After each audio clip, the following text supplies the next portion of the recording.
Hello, students. Teacher Davis here, your critical thinking instructor, and I wanted to go over the week one discussion assignment.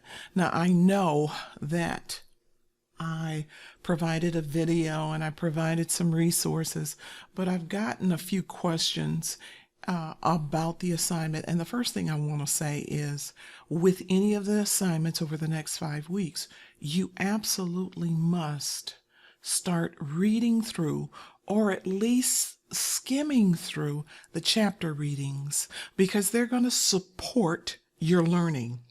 A lot of the information will be made clear if you can read the chapters. And I know you can't read them all, but you can read those sections of the chapter that pertain to the discussion assignments. And remember, always, each week, go to the home page, scroll down, find discussion assignment overview. There's usually a video. I walk through the assignment and then I take each one of the questions and pick them apart. And I usually, not always, but sometimes I'll give you the chapter and page number that you need to reference. So just remember that. If you don't see it, that doesn't mean you come running to me and say, Miss Davis, where is it? Where is it? Because you have to read. And I'm not going to give you the answers and give you all of the information, but I know time is limited. I understand it, and you're working and you've got families and responsibilities. So I try to assist, at least doing that much, doing an overview. So let's go over this critical thinking week one discussion. And in it, you're going to identify an argument you have heard made in the media, in the news in recent weeks, preferably one you don't agree with. Now, it doesn't have to be on COVID. It can be on anything. And let's take a look at an argument. I selected just an argument that's in the New York Times. Video games aren't why shootings happen. Politicians still blame them. Now, you may have to, in order to access this link, you may have to use your Google email or create a Google email or Facebook, but they ask you to put an email in to get access to this article. It's a good read. I would highly recommend that you read it. Now, with that said, I don't want everybody selecting this article and then only posting on this. In fact, I'm going to recommend that you not do that at all. Find your own article. Find your own topic that you don't agree with. Now, what makes an argument and not just an opinion?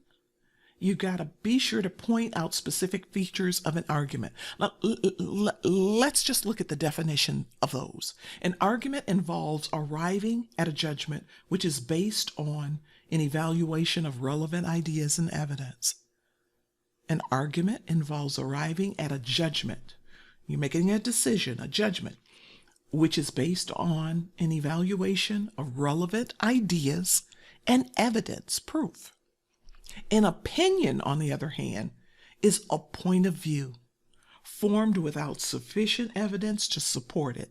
It tends to reflect an individual's instinctive reaction and personal experience. So an opinion is not necessarily based on any facts at all.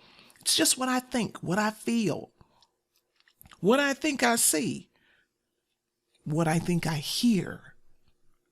Where an argument is based on ideas and evidence, you can prove it. And so I reference that. This is the link for this definition. Now, here's a good argument from Jane Austen's Pride and Prejudice. And I know many of you have probably even seen the Jane Austen movies because they've been made over and over and over. But in the movie, this is the argument that is stated. It is a truth universally acknowledged that a single man in possession of a good fortune, a lot of money, must be in want of a wife. We could argue that statement. Is it true? Is it not true? Is it based on fact? Why don't you rip that one apart? Now, I'm not saying rip it apart on the discussion board, although if you want to talk about it on the discussion board, that's fine, not as your assignment because you've got questions. And you also have to, of course, find an argument that you've heard in the media in recent weeks, and that's not going to be one of them. But I wanted to use that as an example. Let's go on through the questions this week.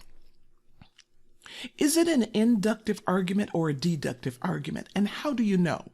Well, I'm just going to tell you, you've got to review chapter 2 because that is discussed in chapter 2. If you don't understand, though, don't you dare sit in silence. Don't do it. You need to reach out to me and say, I don't understand inductive arguments and deductive arguments. And the first thing I'm going to ask you is, did you read chapter 2? And if you read chapter 2 and there's specific things you don't understand, I want you to share that with me. Can you identify any bias you think weakens the argument? That is covered in chapter 1. Is there any vagueness, ambiguity, or unclear language in the argument that weakens it? Is there something in that argument that just makes your eyebrows rise and makes you turn your head and go, what? Wait. What did you just say? What did I just read? What did I just see? Are you serious? That's the reaction. That's when you know, light bulb goes off, something's wrong there. And is the argument valid? And we don't really talk much about validity this week, but I know chapter 3 is not assigned, but it references validity on page 75. What is valid regarding these questions? So you might want to just take a peek at chapter 3. I highly recommend it. Hint, hint. A definition is offered. So, like I said, reference chapter 3. What is used to reduce vagueness? It's mentioned in that chapter. That goes beyond the ordinary lexical definition. And when we say lexical, the meaning of a term in common usage. Now, you can access chapter 3 from your table of contents in LearnSmart. And if you're in LearnSmart and you look to the left, you'll see at the left top 3 little bars. Click the bars and there'll be a drop down and listed will be table of contents. If you click it, all of your chapters for the entire 5 weeks are located there. And that means you can read them, you can read ahead, you can complete the practice questions. If you have extra time, get them out the way. But if you do that, I need for you to take notes. Don't think you're going to go through those chapters and remember all of that material. You won't. All right, that's all I have for right now. If you have any questions at all, please don't hesitate to contact me. You know that I am, for those of you who have had me before, a real hands-on instructor. Yes, I'm going to get on your nerves. Yes, I'm going to send you reminders. Yes, you're going to say, oh, Miss Davis, please, please, please. But I guarantee you at the end of the term, you're going to be glad I did. Because it is my job not only to make sure that I am explaining the material, but that I am keeping you on task so that you earn the very best grade you can. All right, everyone, have a great evening, and I'll see you on the discussion board.